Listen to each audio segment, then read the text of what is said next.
பெரியாரை முதல்ல படிக்கணும். நமக்குள்ள சிக்கலே என்னன்னாங்க, பெரியார் என்ன சொன்னார் நமக்கு தெரியாது. அதுதான் இப்ப வந்த சிக்கல். பெரியார் சொன்னதாக மற்றவங்க சொல்லிதான் நம்ம கேள்விப்பட்டிருக்கோம். ஒரு உதாரணம் சொல்லுவது, பிரம்மசூத்திரம்னு ஒரு புஸ்தகம் இருந்தது. அது எல்லாத்துக்கும் புரியல. உரை எழுதுனா எல்லாம் படிச்சுக்குவாங்களே மாதிரி உரை எழுதுனாங்க. 3 பேர் உரை எழுதுனாங்க.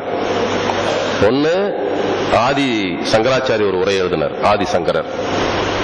அப்புறம் ராமானுஜர் ஒரு உரை எழுதினார். அப்புறம் மாத்துவர் ஒரு உரை எழுதினார். 3 பேர் உரை எழுதினாங்க. இந்த பிரம்மசூத்திரம் என்ன சொல்லுதுன்னா அப்படின்னு உரை எழுதினாங்க. 3 உரையும் 3 மதமா பிரிஞ்சு போயிடுச்சு. சண்டை போட்டுக்கிறான் 3 பேரும். ஏண்டா ஒரே புஸ்தகத்துக்கு 3 பேர் உரை எழுதுனீங்க, 3 பேரும் வெவ்வேறு மதமா இருக்கு. அத்வைதம், அது துவைதம், இது விசிஷ்டாத்வைதம். ஒரே புஸ்தகத்துக்கு எப்படா 3 அர்த்தம் வந்தது? இந்த உரையாசிரியர்கள் எவனையாவது படிச்சோம்னா நமக்கு அந்த பிரம்மசூத்திரம் என்ன சொல்லுது நமக்கு தெரியுமா? பெரியாரை பற்றி உரையாசிரியர்கள் பேசுவதை தான் நாம் கேட்டுக்கொண்டிருக்கிறோம். வீரமணி பெரியாரியல்னு பேசுவார், புஸ்தகத்தை படிச்சுக்குவோம். பெரியார் என்ன சொன்னாருங்க? புஸ்தகத்தெல்லாம் காட்ட மாட்டேன், இது ரகசியமா வச்சிருப்போம், எங்களுக்குள்ள இருக்கு, நீ நான் சொல்றது கேட்டுக்க. இப்படித்தான் பெரியார் சொன்னார். நாம் சொல்லுகிறோம், பெரியாரை புரிந்து கொள்ள வேண்டும் என்றால் மூலத்தில் பெரியாரை படிக்க வேண்டும். மூலமா அவர் என்ன சொன்னாரோ அதை நேரடியா நாம படிக்கணும். அப்பதான் பெரியார் என்ன சொன்னார், அவருடைய சிந்தனைகள் அடியோட்டமாக எது இருக்குன்னு தெரியும் நமக்கு. இதுவரைக்கும் இன்னொருத்தர் இவர் சொன்னாருங்க, நான் சொன்னல எனக்கு வயிற்று வலிக்குன்னு எங்க அம்மா சொன்னாங்கன்ட்டு. இப்படித்தான் பெரியாரை புரிந்து கொண்டிருக்கிறோம். நாம் அதை நேரடியாக பெரியார் சொன்னதை புரிந்து கொள்ள வேண்டும். அதுவும் பெரியார் இயக்கம் தொடங்குகிற போது என்ன சிந்தனையோடு தொடங்கினார்? முற்று முழுதாக நான் சொன்ன நேற்று 38 டிசம்பர்ல கடைசியா பெரியாரை நீதி கட்சி தலைவர் தேர்ந்தெடுத்துட்டாங்க.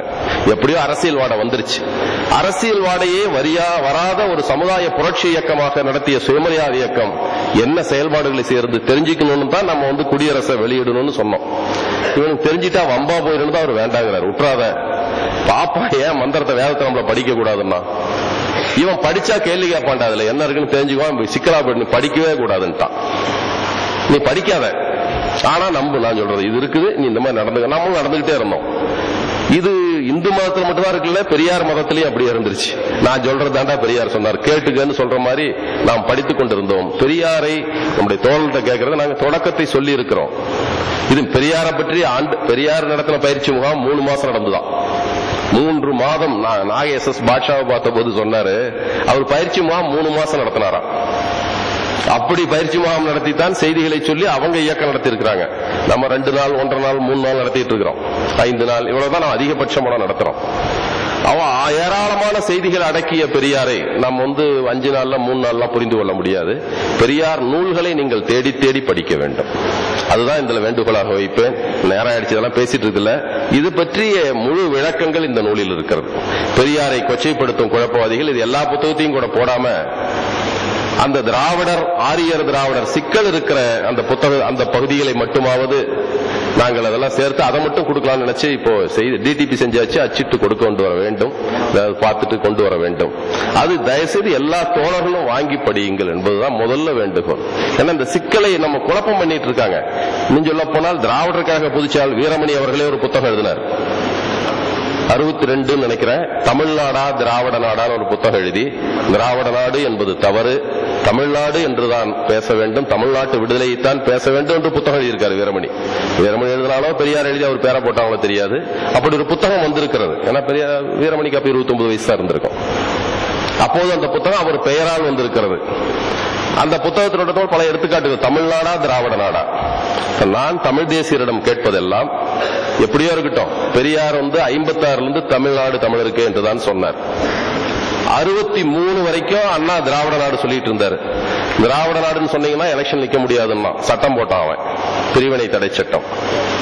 வந்த உடனே நான் திராவிட நாடு கோரிக்கை கைவிட்டு விட்டேன்னு அண்ணா சொல்லிட்டார். நான் இல்லப்பா, கோரிக்கைக்கான காரணங்கள் அப்படியே இருக்கிறது, ஆனா கோரிக்கையை மட்டும் கைவிட்டேன். காரணம் இருக்கிறப்ப இயக்கம் நடத்தணும்ல.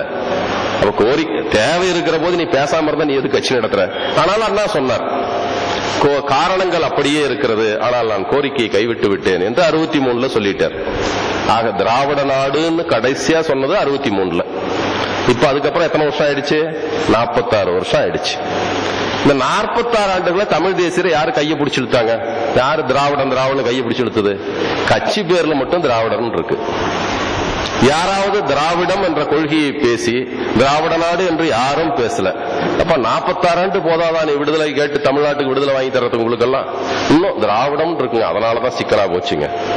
அறுக்க மாட்டான் என்னமோ ஆட மாட்டாது தேவடியா கூடம் கோணல்னு சொன்னான்னு சொல்லுவான். பழமொழி ஒண்ணு இருக்கும். அவளுக்கு ஆட தெரியாதான், அது கூடம் கோணலா இருக்குது, அதான் ஆட முடியல. மாதிரி இந்த திராவிடம் இருக்கோம் தமிழ்நாடு எங்களால வாங்க முடியல, எல்லாம் விடுதலை வாங்கியிருப்போம்னு 46 ஆண்டுகளாக யாரும் பேசாத, யாரும் கையை பிடிச்சிருக்கல. வந்துரு நீ பேசாத, தமிழ்லாம் பேசாதன்னு யாரும் சொல்லல. திராவிடம் என்று பேசியவர்கள் கைவிட்டு 46 ஆண்டுகள் போய்விட்டது. இன்னைக்கே சொல்றான் திராவிடம் தாங்க தமிழ்நாட்டுக்கு எடுத்துச்சு. எந்த உரிமை பிரச்சனையில் தமிழர்களுக்கு ஆதரவாக இல்லாமல் பிற நாட்டு எந்த நாட்டுக்காவது ஆதரவாக திராவிடர் இயக்கத்தில் யார் பேசியிருக்கிறாங்க? சர்வதேசம் பேசுற இடது கம்யூனிஸ்ட் முல்லை பெரியார்ல அவனுக்கு ஆதரவா பேசுறான். அவன் பேசுறான் முல்லை பெரியார்ல கேரளாவில் என்ன ஸ்டாண்டோ அதுதான் நம்ம சிபிஎம் ஸ்டாண்டு, அதைத்தான் அவங்க பேசிட்டு இருக்காங்க. ஆனால் எந்த திராவிடர் இயக்கம் அவனுக்கு ஆதரவா பேசியிருக்குது? யாரும் பேசவே இல்லை. ஆனா நீயும் போராட மாட்டேன். இப்படித்தான் தமிழ் தேசியர்கள் திராவிடத்தின் மீது வைக்கிற விமர்சனம் தங்களுடைய இயலாமைக்கு தேடி கண்டுபிடித்த நொண்டி சாக்குதான் திராவிடம் என்பதை தவிர ஒரு காலத்திலும் தமிழர் நலனுக்கு எதிராகவோ தமிழர்களுக்கு எதிராகவோ இந்த திராவிடம் இருந்ததும் இல்லை. அது நிறுவப்பட்டதே தமிழர்கள் உரிமையை மீட்டுக் கொடுப்பதற்காக என்பதை மட்டும் இந்த வேலையில் சொல்லி, நீங்க நிறைய செய்திகளை படித்துக்கலாம், சொல்லிட்டு இருக்க முடியல. இதுல ஏதாவது உங்களுக்கு குழப்பம் இருந்து சொன்னா மட்டும் நான் சொல்லிடுறேன். வேற ஏதாவது சையம் இருந்து கேட்டா, இதை பூராவும் படிச்சு சொல்றதுக்கு நேரம் இல்லை. ஏன்னா அடுத்து சான்றிதழ் கொடுக்குறது, பரிசு வாங்க அறிவிக்க வேண்டும், ஒரே அடியா முடிச்சிடலாம்னு நினைக்கிறாங்க. எனவே இது ஏதாவது செய்தி மட்டும் இருந்தால் கேளுங்க. நம்ம கேட்டல, அவங்க கேட்கட்டுங்கிறேன். அதுல சொன்ன போது அவர் பெரியார் நான் ஏற்கனவே சொன்ன பாருங்க, இந்தி போராட்டத்தை மொழி போராட்டமாக பார்க்கவில்லை, அதை ஒரு கலாச்சார மீட்பு போராட்டத்தின் ஒரு பகுதியாக பார்த்தார். நம்முடைய வெப்சைட்டோட தான் போட்டிருப்போம். அதாவது மொழி போராட்டமே முழு போராட்டம் ஆகிவிடாது. கலாச்சார போராட்டம் நடத்துறோம், அதுல மொழி போராட்டம் என்பது அதில் ஒரு பகுதி தான், அதே முழு போராட்டம் ஆகிவிடாது. அப்ப மொழி போராட்டம் பல துறைகளில் நாம் ஆரியத்திலிருந்து விடுபட்டாக வேண்டும். அதிலிருந்து விடுபட்டு நாம் நமக்கான உரிமைகளை மீட்டாக வேண்டும். அப்போ நாம மொழியின் பெயர் வச்சுக்கிறது மொழி போராட்டத்திற்கு. அதான் பெரியார் சொன்னார், தமிழ் என்பதும் தமிழர் கழகம் என்பதும் மொழி போராட்டத்திற்கு பயன்படுமே தவிர கலாச்சார போராட்டத்திற்கு அது பயன்படுகிற சொல் அல்ல. கலாச்சார ரீதியாக இந்த அடிமைத்தனங்களிலிருந்து மீள்வதற்கு, அடிமை சிந்தனைகளிலிருந்து விடுபடுவதற்கு, ஒரு சுயமரியாதை பெற்ற மனிதனாக மலர்வதற்கு திராவிடர் என்ற அடையாளத்தை குறியீட்டு சொல்லாக வைத்தார் என்பதைத்தான் திருப்பி சொல்லி, ஏதாவது இருந்தா கேளுங்க. சொன்னது புரிஞ்சுதான் எனக்கு தெரியாது, நீங்க தான் கேட்டீங்கன்னா நான் சொல்ல தயாரா இருக்கேன்.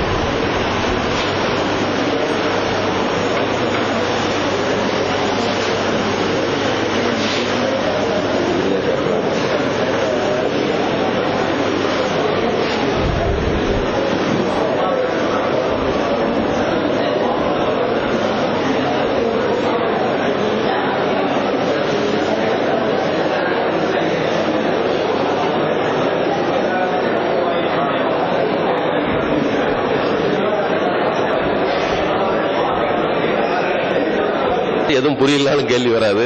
எதனால கேள்வி வரல எனக்கு தெரியல. இருந்தாலும் சரி, அந்த கேள்விகளை கேட்க சொல்றாரு, கேட்டுருவோம். தமிழர் என்ற அடையாளத்தையும் திராவிடர் என்ற அடையாளத்தையும் பெரியார் எதற்கு பயன்படுத்தினார்? அதான் இப்ப சொல்ற கேள்வி. தமிழர் என்ற அடையாளத்தை எந்த களத்தில் பயன்படுத்தினார்? திராவிடர் என்ற போராட்டத்தை எந்த களத்தில் அவர் பயன்படுத்தினார்? சமுதாயம் அரசியல். சமுதாயம் அரசியல். சமுதாயம் சுருக்கமா சொல்லிட்டீங்களா? அது விரிவா சொல்லிட்டீங்கன்னா பேர் உங்க பேர் சொல்லு. மோகன்ராஜ் கோவை. மோகன்ராஜ் கோவை. உங்களுக்கே புரியல, உங்களுக்கு புரிஞ்சிருச்சுன்னா சரி. மோகன்ராஜ் கோவை. அப்ப கடைசி என்ன வார்த்தை? என்ன ஊருங்க? கோவை. கோவை. மோகன். கோவையை சேர்ந்த தோழர் மோகன் அவர்கள் இந்த விடையை சொல்லியிருக்காரு. தமிழர் என்ற அடையாளத்தை சமுதாய அரசியல் விடுதலைக்கும், திராவிடர் என்ற அடையாளத்தை சமுதாய விடுதலைக்கும் பெரியார் பயன்படுத்தி வந்தார்.